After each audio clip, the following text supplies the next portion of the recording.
তোমাদের সাথে একটা বিষয় শেয়ার করতে আসলাম। এই শাড়িটা আমি ভেবেছিলাম যে অল্প টাকা দিয়ে একটা শাড়ি নিই, বেশ শাড়িটা ভালো সুন্দর লাগছিল আমার কাছে। না, শাড়িটার দাম নিয়েছে 850 টাকা। এরপরে টুইস্টটা বলি আমি তোমাদের। এরপর টুইস্টটা হলো এইটা, যে এই ব্লাউজটা এখন প্রাইস বলছে 800 টাকা। ব্লাউজটা কাটাতে নিয়েছে 800 টাকা আমার কাছ থেকে। এটা কি ঠিক নিয়েছে? আমি তো নিজে অবাক হয়ে যাচ্ছি। শুধু এইগুলো লাগিয়ে দিয়েছে, আর যেমন নর্মালি কাটানো হয় একটু এরকম ডিজাইন করে দিয়েছে। আমি কিন্তু বলিনি কিছু, তো নিজে থেকেই করে দিয়েছে। বলছে 800 টাকা, শাড়িটার দাম 850, ব্লাউজই নিয়েছে 800 টাকা। আমি নিজে অবাক হয়ে গেছি বিষয়টা।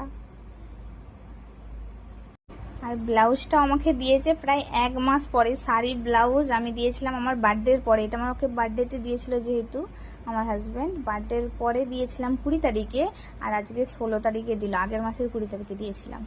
ভাবা যায়।